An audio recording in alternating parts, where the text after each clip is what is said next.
Assalamualaikum warahmatullahi wabarakatuh. Hai teman-teman semua. Perkenalkan, nama saya Putri Rindiani. Saya mahasiswi semester 4 Prodi Bimbingan dan Konseling di Universitas Islam Sultan Haji Muhammad Idris Samarinda. Jadi di video kali ini saya akan menjawab 5 soal UAS di psikologi sosial yang diampu oleh Bapak Muhammad Hasan Abdillah MPSI. Masuk ke soal yang pertama, itu ada apa itu psikologi sosial. Jadi psikologi sosial adalah ilmu yang mempelajari bagaimana pikiran, perasaan, serta perilaku dari tindakan individu yang dipengaruhi oleh lingkungan di sekitarnya. Entah itu dari lingkungan keluarga, lingkungan kampus, atau sekolah, atau kerja. Nah, atau bisa juga psikologi sosial adalah studi ilmu bagaimana seorang individu mempengaruhi dan dipengaruhi oleh orang lain. Nah, di sini kita dapat memahami keragaman perilaku orang lain dan diri kita. Terus pertanyaan yang kedua itu apa yang Anda pelajari di psikologi sosial? Yang kita pelajari di psikologi sosial ada 14 materi.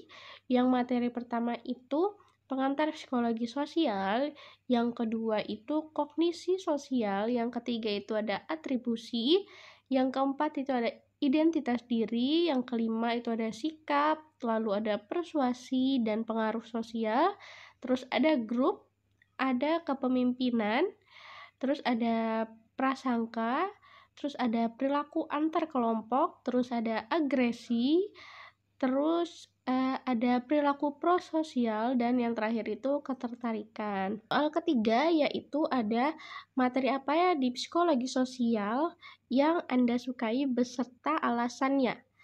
Nah, materi yang saya sukai itu ada sikap.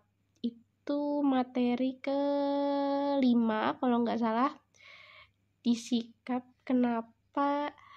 Mungkin alasannya karena saya tertarik mengenai sikap itu, jadi saya bisa paham tentang sikap orang lain, mau itu terhadap diri kita atau sikap kita terhadap orang lain. Lanjut soal keempat, yaitu materi apa di psikologi sosial yang merubah Anda? Jelaskan. Jadi materi yang merubah aku itu identitas diri. Jadi awalnya itu dosen pengampu saya, Bapak Hasan, meminta kami sekelas untuk menulis 5 hal yang perlu kita rubah dan 5 hal yang tidak perlu kita rubah. Di situ dari teman-teman banyak yang menulis bahwa saya itu keras kepala. Jadi saya terima dan saya terapkan sedikit, emang agak susah. Bukan susah buat nerapinnya, cuman saya susah untuk melawan diri saya sendiri untuk tidak bersikap seperti itu.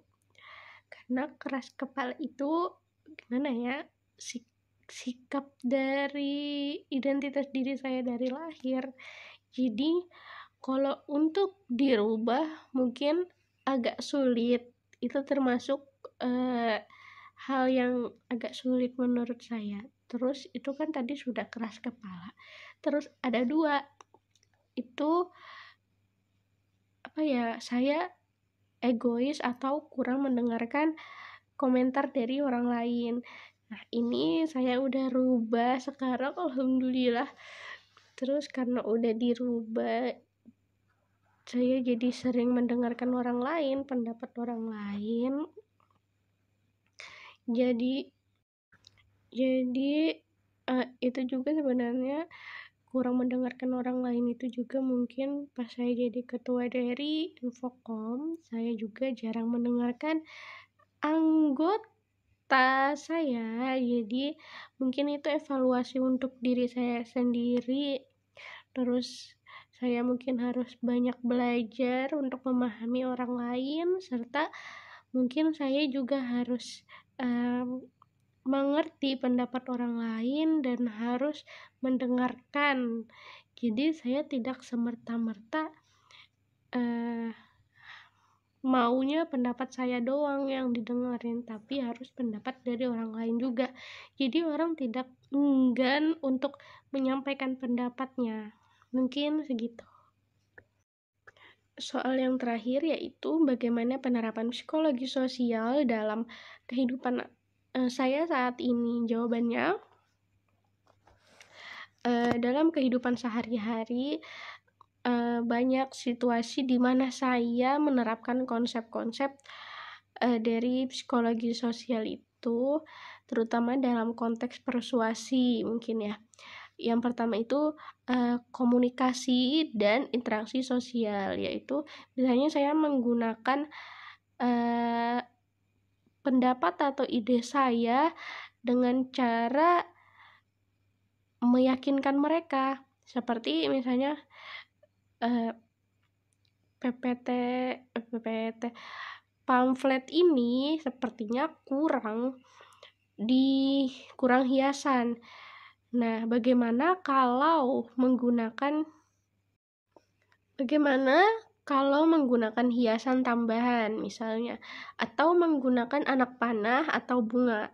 Nah, mungkin kan dari teman-teman yang membuat pamflet itu mungkin jadi agak setuju mengenai pendapat saya, karena pamflet itu kan bakal banyak dilihat oleh orang lain. Jadi misalnya suatu ketika pamflet itu terlihat kosong dan mungkin juga mereka mengiranya itu masih kosong, jadi kan mereka bisa ngecek lagi. Nah, itu kan termasuk persuasi. Atau contoh lain misalnya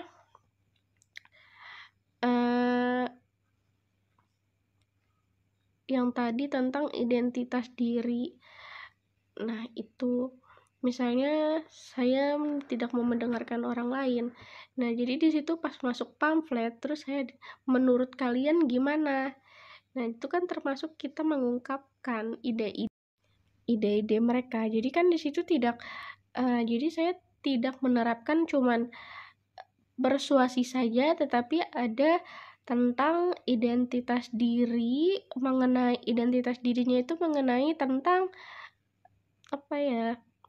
mendengarkan pendapat orang lain tentang diri saya, mengenai pendapat orang lain. Terus ada juga masuk ke sikap saya itu di situ tuh seperti apa. Nah, di situ juga masuk ke kepemimpinan, karena saya kan sebagai pemimpin, mungkin pendapat saya tentang pamflet itu lebih dibutuhkan oleh anggota yang membuat pamflet. Seperti itu. Terima kasih.